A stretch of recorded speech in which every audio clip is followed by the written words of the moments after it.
Why did Utah leave the Pac-12 for the Big 12? We got some clarity on that. Also, Utah checks in at number 14th on the coaches poll. And lastly, we touch on the Utah cornerbacks going against the Florida Gators receivers. Who has the advantage in that matchup? We're talking all that and more on today's Locked On Utes. You are Locked On Utes, your daily podcast on the Utah Utes. Part of the Locked On Podcast Network. Your team every day.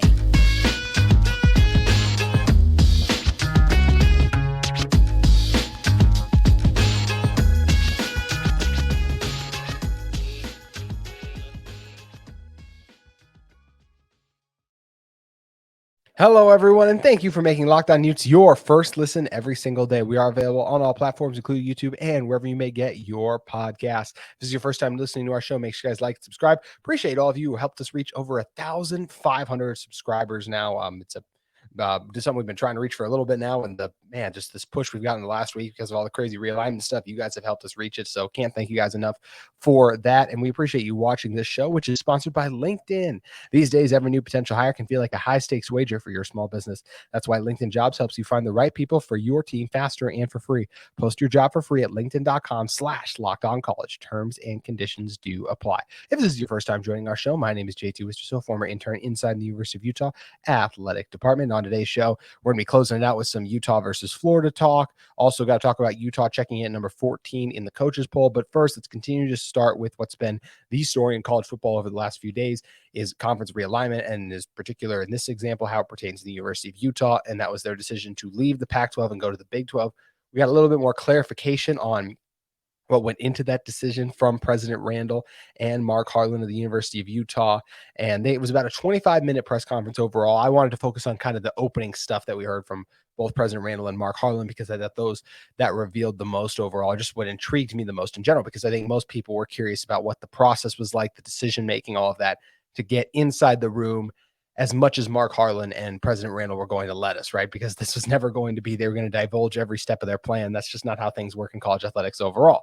President Randle started out by thanking the Big 12 for the opportunity and for the Pac-12 for the great times they had and just helping them raise the program overall. But what I found most interesting was what he said shortly after, when he said that the dynamic of college sports and media markets really bring us to where we are today, talking about bring us to where we are today in terms of the decision to leave the Pac-12 and go to the Big 12. So what did he mean by that? Let's dissect it a little bit.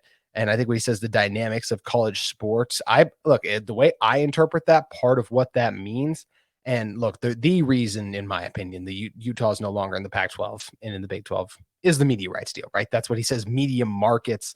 That's what he's talking about, right? The Pac-12's perception, their inability to land a media deal worth much compared to what the Big 12 was offering. It was going to come in at about at least 5 million short. I've heard everything from 20 million to 25 million. We just know it wasn't going to get to the Big 12's numbers, despite hearing from some Pac-12 presidents that, we're going to beat the Big 12's numbers, which that obviously ended up not being the case overall. But talk about the dynamics in college sports. I think it just goes back to the perception around the Pac-12 as a conference, right?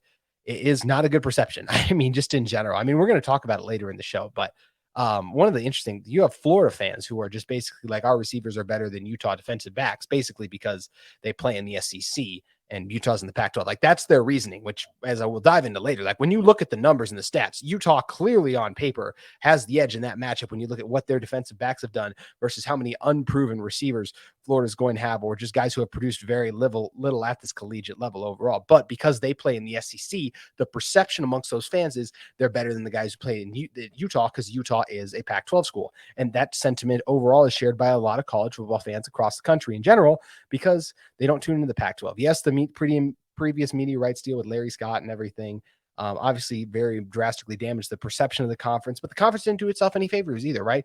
Overall, USC, UCLA were down. Oregon made one college football playoff. Washington made one college football playoff.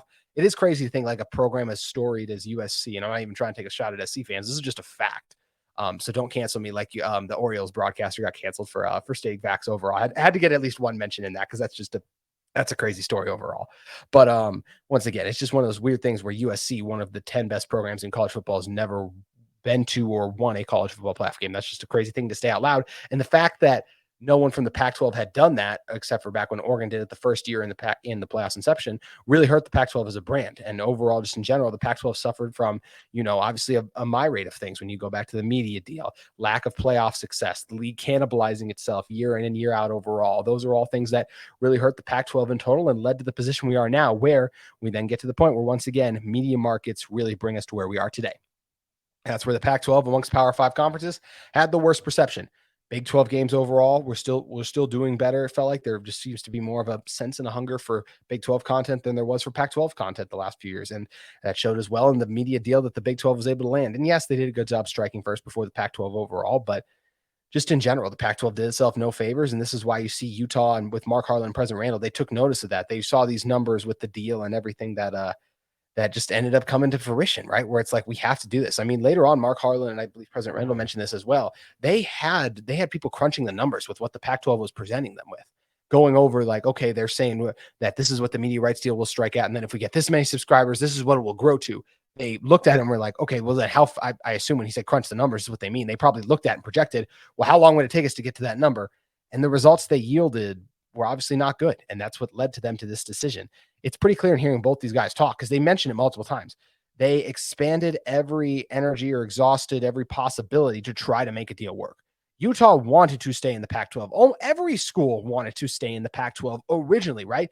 That's why before the media rights deal fiasco, there was no rumors that teams were trying to jump after a USC, and of course UCLA did. Originally, all the teams wanted to stay. They wanted to make a media rights deal work because they felt like the Pac-12 was just solid and strong as it was. They originally felt like it was the best way for them to make money and continue to spotlight their athletic programs.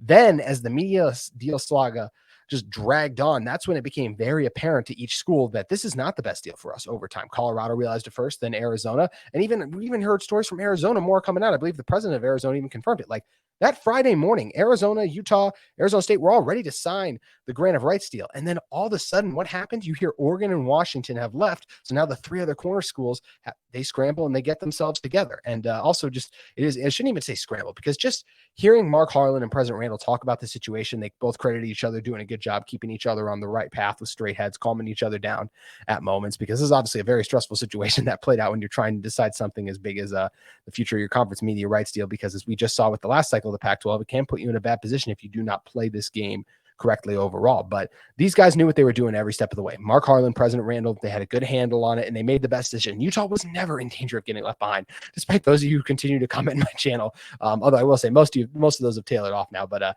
that Utah was going to the Mountain West Conference. Utah wasn't going to do that. They were in a position. They are valued. Look at how excited all the Big 12 fans are to welcome Utah. And just as I'm excited to join the Big 12, as I've said numerous times, I'm just bummed that in leaving the Pac-12, that the Pac-12 is dying. That is not something I wanted to have happen. I wanted to stay. I liked things the way they were. I've said this before. All Power 5 conferences, I thought they were great, but that's just not the world we live in anymore. Utah had to do what's best for them. They absolutely made the right decision overall. And Mark Harlan also mentioned his excitement to work with Commissioner Yormark and their big plans. Commissioner Yormark has obviously already been on a roll, so I can only imagine he plans on expanding to more teams, because as good as the Big 12 is, they do not have the brand power still of an SEC or a Big 10. And that's where I think expansion will try to continue if they do decide to continue to go in that avenue.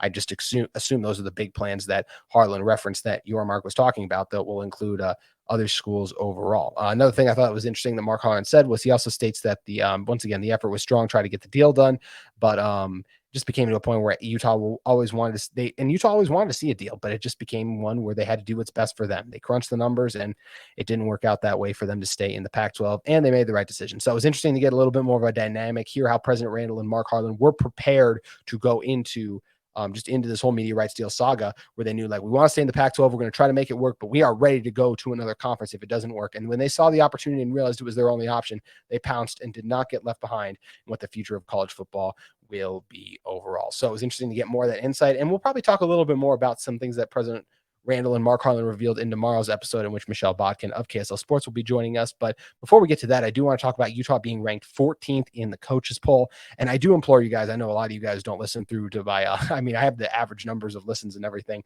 Not everyone stays to the end. Please stay to the end of this episode, or at least jump to the end. I have a very fun rant coming up directed towards Utah and Florida that I'm excited to get to at the end. But first, I do want to talk about Utah being ranked 14th in the coaches poll, and that's what we are going to do up next in a moment. But first, I want to talk to you guys a little bit more about our friends at LinkedIn Jobs.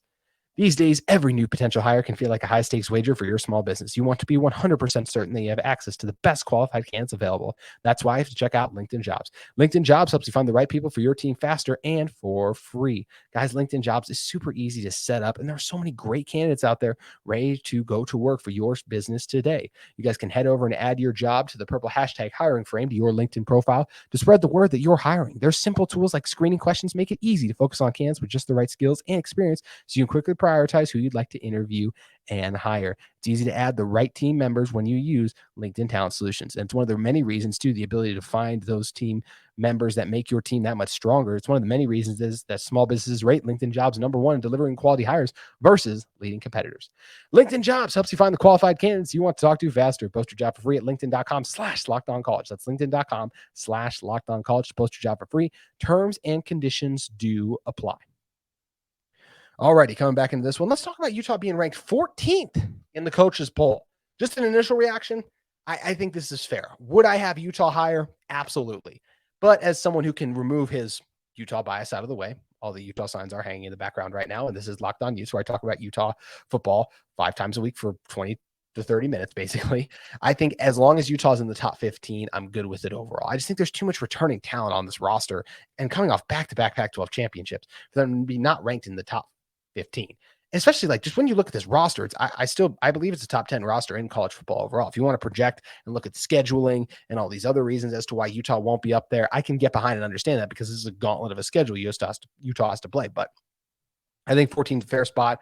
I would have them higher personally. Let's look a little bit more and just kind of go through the list and see let's first start with the teams that Utah is ahead of. Just the 4 direct ones they're ahead of is Oregon State and Oregon are the 2 in the Pac-12. I think you can actually even make a compelling argument for Oregon to be much higher on this list as well. I like what Dan Lanning's building, Bo Nix, what they got on both sides of the ball. I think they're pretty talented. TCU checked in at 16. Look, with TCU, I mean, they lost so much from last year's team. I think they could be good in Sonny Dykes' second year, but I just think it's going to be really hard for them to do what they did last year once again. And I do expect them to fall off a little bit. I actually really like Kansas State. Personally, I think Kansas State's going to be better than TCU, and not just because they beat them in the Big-12 championship game. I just like what Kansas State's building, and I think they're going to have a really strong season overall. So those are the couple that are right behind Utah as well as in Oregon State, who I'd like Oregon State, but there's still a couple question marks there that I think you can't put them ahead of Utah. So let's check in with the next couple ones, right? Let's do the automatic ones that have to be above Utah, in my opinion. That's Georgia, Michigan, Alabama, Ohio State. And those are the 4 like locks I think that have to be. There's another one I would consider a lock. I do think Penn State belongs above. I think Utah would have had a shot to win the Rose Bowl if Cam Rising were healthy, but I do think you give credit to Penn State for winning that game. They have a really talented quarterback who's going to be taking the reins of the offense this year, who I think is a higher ceiling and upside than a Sean Clifford. Is he going to be better than Sean Clifford? That's to be determined, but they return a ton of key contributors on both sides of the ball. And I do believe Penn State has earned the right to be higher than Utah, and I do think most people that I've seen have Penn State above Utah in general. But let's talk about the more debatable ones for me. First, I said Utah's at 14, Notre Dame's at 13. Look, I know it's Notre Dame. I know Marcus Freeman. I like Marcus Freeman. I think things are going to get rolling at Notre Dame, but I definitely think Utah should be higher than Notre Dame. Look at some of the disappointing losses they had last season. And yes, Utah had definitely a disappointment against like a UCLA, but that's UCLA. That's a whole nother level than a disappointment against Marshall. And I like Sam Hartman, but I just still think this Notre Dame roster has some issues and some things to figure out. I do believe Utah should be higher than Notre Dame. Then you get Texas. I like Texas this year. I like them more. I actually think they should win the Big 12. I like Quinn Ewers. I actually do. I think Steve Sarkisian's a decent coach. I don't love some of the crazy videos we've seen of him, like yelling at people at bowl games and stuff. But I think as an offensive mind, I think he does know what he's doing overall. But this is a team that did lose Bijan Robinson, who was the best player on their team by a wide margin. And this is also a Texas team that has shown over the course of the season. I understand we're doing this. You have to project it out like games on paper overall and everything. But the one thing, because I'm going to talk about the stats, like just on paper, projecting things, all of that a little later. But the one thing to projecting things, like Texas looks really good on paper. We also have a proven track record in the past of Texas looking good on paper and then underwhelming and disappointing. You don't have that with a Utah football team that has consistently been one of the 15 best programs in college football for really the last 5 years overall. So that's where Utah should be over Texas to me. Utah with Washington. I have no problem with Washington being above Utah, honestly. I think if I could make a little bit of an argument there, I would say just all the returning talent for Utah, how many times they've done it, gone through it now, back-to-back Pac-12 championships. That's where I'd give Utah the edge in that one maybe. But look, Michael Penix, some elite defensive line there, elite receivers. Kalen DeBoer's a good head coach. I don't have an issue with Washington being in there at 11. Then you get to Tennessee. These next couple ones, I don't have issues with them, but I do think there's a case. Like a Tennessee. Like Josh Heupel had an unbelievable year last year, but can Joe Milton keep it up? There's a reason he's not on Michigan anymore. This is one of those instances where I think Tennessee could be good, but I don't feel great about it overall. So I think you can make a case for Utah over Tennessee. I also think you can make a case for Utah over Clemson. Yeah, Klubnik is supposed to be better, but he didn't look great in the bowl game. It's still a Clemson team that's reeling from the loss of two of the best coordinators in college football from 2 years ago in Venables, and their offensive coordinator's name is blanking on me right now, but I believe he's the head coach at Vanderbilt. So can Clemson get back on track? I don't know. I saw a lot of holes in that roster that I felt like DJU was really blamed for and just had to take the brunt of a lot of their issues that I thought extended well beyond the quarterback position. So I think you can make a case for Utah over Clemson. Florida State as well. I think Jordan Travis is good. I like what the Seminoles are building overall, but still, are they going to be able to put it all together this season? They still had some disappointing losses last year. They should have beaten LSU. They let that one slip through their fingers. That's another one I think it can make a case for Utah being above. Utah versus LSU. I think LSU probably belongs above Utah, but I definitely think I can make the case. I mean, I'm sorry. I'm just not a huge Brian Kelly guy. I know things worked out for them, but I've also seen a lot of Jaden Daniels. And Jaden Daniels can be really good, but he can also not be so good. So that's where it's just one of those things where it's like I like a lot of the returning pieces on Utah's roster overall. And that LSU team had some really weird losses too. And there's just always a weird vibe with Brian Kelly. I know his teams win and do stuff, but once again, I'm just making a case for Utah being over. I'm not making a case for LSU to fall off the map. I'm just making the case for why Utah could be above. And the last one listed above Utah that, of course, I think it can have a gripe with is USC. Look, USC could absolutely beat Utah. USC could absolutely be better than Utah. But at the end of the day, Utah did beat USC twice last season. USC did lose some prominent players like their really good defensive end whose name is blanking on me right now, but his nickname is Tooley, I believe. He's fantastic. They brought in some other guys to potentially replace him, but once again, those replacements on paper, they don't always pan out. Transfers don't always pan out in college football. I think that gets lost in the weeds a lot overall. So USC, you can definitely make a case for them being above because of the Caleb Williams, Lincoln Riley effect, but Utah did beat them twice last season, and this year they're going to have a chance to go beat them in their house too, so they'll have a chance to prove that they belonged above them overall. So really don't have a big issue with the rankings. As I mentioned, just for me personally, I would probably have Utah at 7 overall right now. I understand that can be considered a little high, but I just look at the returning players they got, the talent, the coaches, the coaching continuity, and I think I have a legit case for that. As long as Utah was in the top 15, I was going to be good with this. And yeah, always interesting to see how the coaches, what their kind of perspective and how they end up thinking of all the various teams are as well. And because coaches are so focused on their teams too, it's always hard to get these kind of rankings as well. I feel like I just don't know how much time you spend on this when you're worried and focused on your own program too. That's just one thing to keep in mind is we're not in the room, so we don't know how these rankings end up.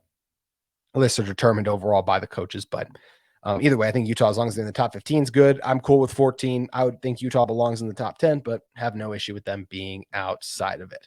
So that is going to do it for our Utah rankings talk, but we do have to talk about one final thing, and this is something I'm excited to talk about. So let's talk about the Utah DBs versus the Florida receivers. This was something I talked about a while back. This clip resurfaced of me referencing how I was getting flack for it on Twitter. I'll say this, but there was a clip of me that resurfaced in which I said there was no receiver on Florida's roster that scares me. They have solid receivers, but none that petrify me. So I made that comment, and some Florida fans clipped it, posted it. Was getting some reactions and from Florida fans, basically being like, this is overlooking us, all those kind of things again like that. So I, got the flack for saying they had solid receivers. So I was like, okay, I should double check. I thought I did my research last time around. I felt like I made the right call in saying they were solid. So I wanted to go back and look up these Florida receivers, see what they've done, all those kind of things, look into them a little bit more. If I said man, was I slighting them by calling them solid? And I did discover I was wrong. But when I double checked, I realized I was wrong in calling them solid. They are a below average college football receiving core, and especially a below average Power 5 receiving core. And I got a bunch of numbers and stuff we're going to dive into right here. But once again, it's just one of those things where there's, like I said, I called them solid, but they are below average. I mean, Ricky Pearsall, look, he's nice. I mean, through the air, he caught 33 passes for 661 yards and 5 touchdowns. That's a nice receiver right there.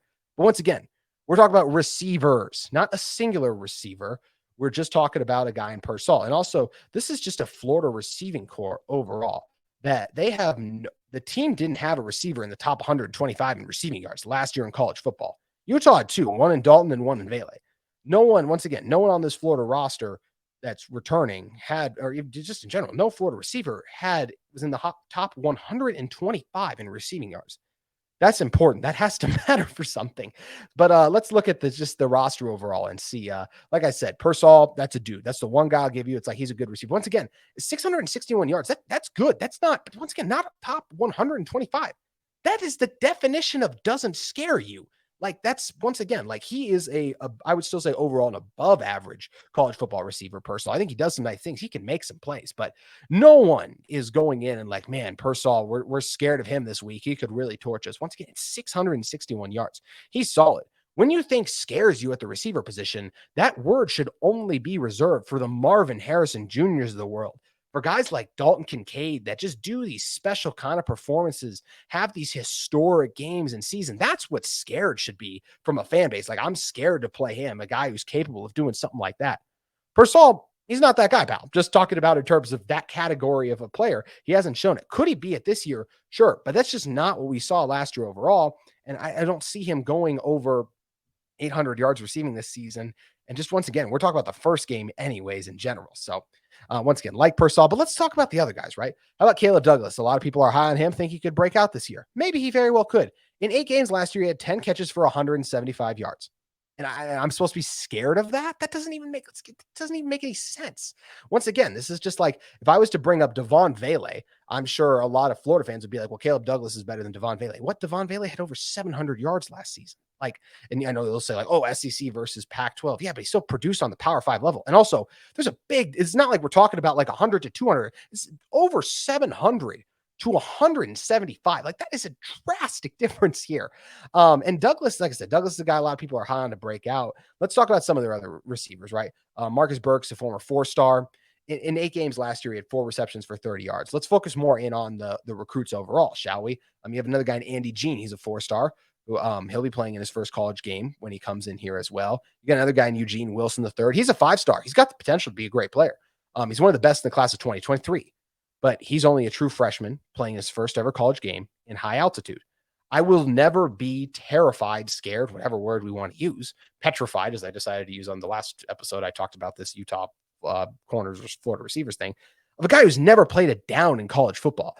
There is a reason that Utah has been able to become a multi-time Pac-12 champion, now made multiple Rose Bowl appearances, and just in general been a top 15 program while not recruiting at a top 15 level before. Recruiting is great, but you also got to maximize their talents. We do see busts in the recruiting ranks quite frequently overall.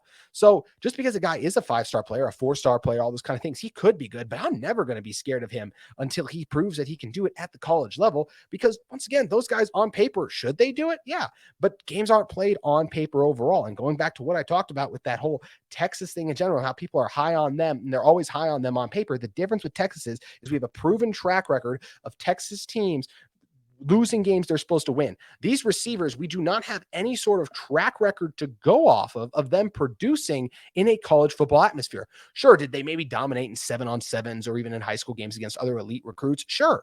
But once again, college is a total another level. There have been multiple 5-star players who have busted and done all kinds of things.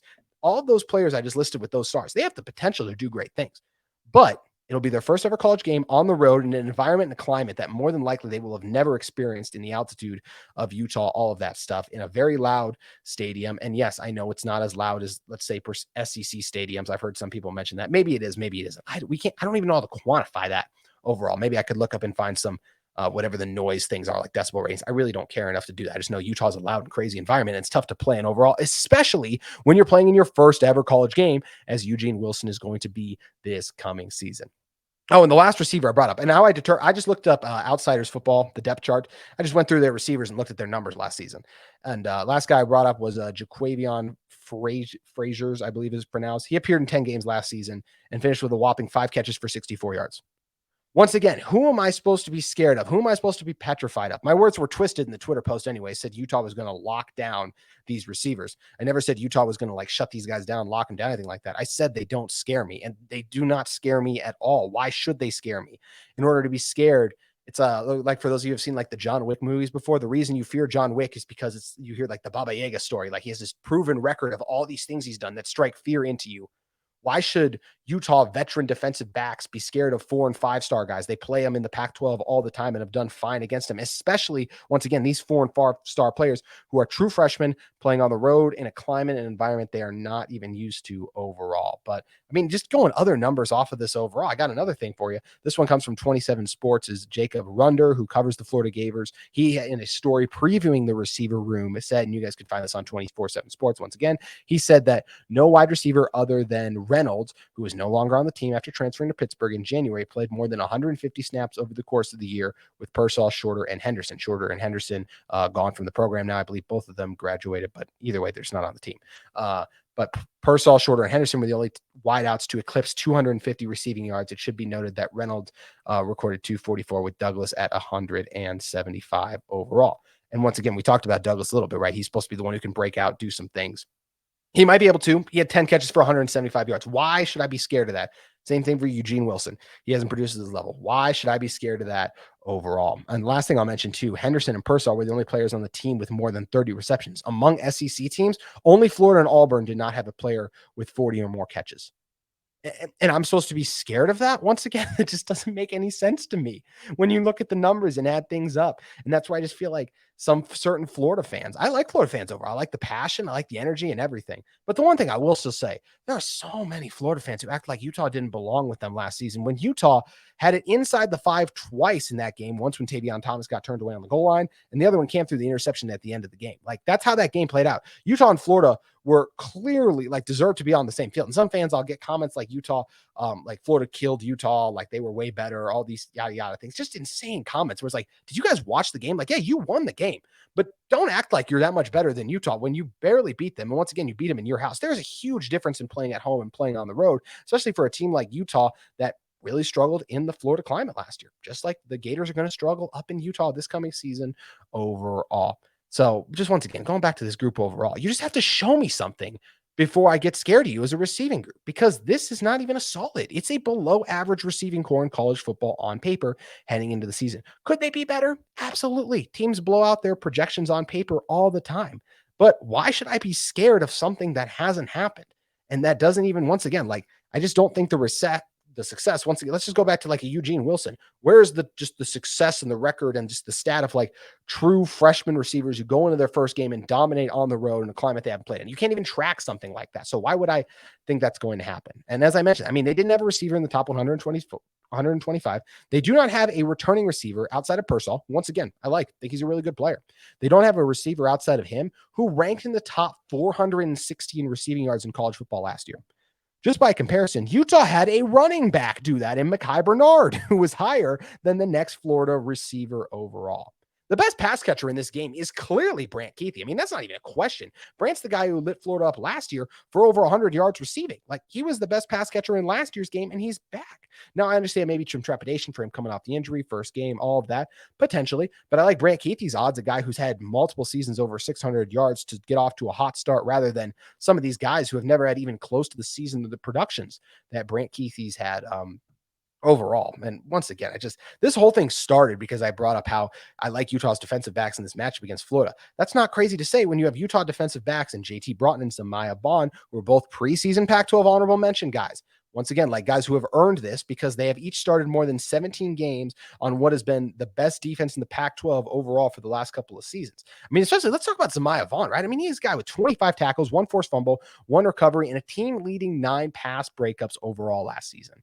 That's a proven track record of success against college football Division I level talent that most of those Florida receivers do not have. Broughton started all season long. And I know Utah's pass defense still, they gave up some big plays in chunk yardage at time. I still believe it was one of the best in the Pac-12, but watch their pass rush. I mean, try to cover when your defensive line's not getting to the quarterback in time overall. That's where I just think discrediting these Utah defensive backs and Broughton and Vaughn, who have had much more accomplished careers overall than the majority of these Florida receiving cores, to me is crazy. And the last thing I'll even mention too, because I know that you could say, well, Clark Phillips is gone. Yes. And they bring in Miles Battle, a transfer from Ole Miss. And the difference why I'm higher on a Battle than some of these Florida guys is Battle has played at the SEC level and has done some really good things. Once again, Pearsall has done really good things in the SEC. No one else I mentioned in this group has overall. So once again, just think that's something important to keep in mind in general. And I think Utah absolutely has the edge when they're talking about Utah's corners versus Florida receivers. Could the Florida receivers end up having a better game? Sure. But based on looking at this matchup and predicting, Utah should absolutely be the favorite for what their guys have produced and done production-wise. They should absolutely deserve to have the edge in this. Or for Florida guys who have traits and potential to be good, but haven't used or maximized it to this point yet. That's where, once again, it just seems crazy to me that I'd be like, yeah, Florida off the potential as the edge over the proven of what I've seen from Utah, especially when the game's in Salt Lake, where Utah hasn't lost a home game since 2018. So yeah, Utah has the better defensive backs in this one, or Utah's the better matchup in terms of their cornerbacks versus the Florida receivers overall. So that is going to do it for this edition of Locked On Utes. On tomorrow's show, we will have Michelle Bodkin on to talk more about Utah football and their addition into the Big-12, what it means, and just talking all things Utah football and Utah to the Big-12. That'll be on tomorrow's Locked On Utes, but we appreciate all of you for joining. If you stayed to the end of the episode, thank you for that. Like and subscribe. And as always, go Utes.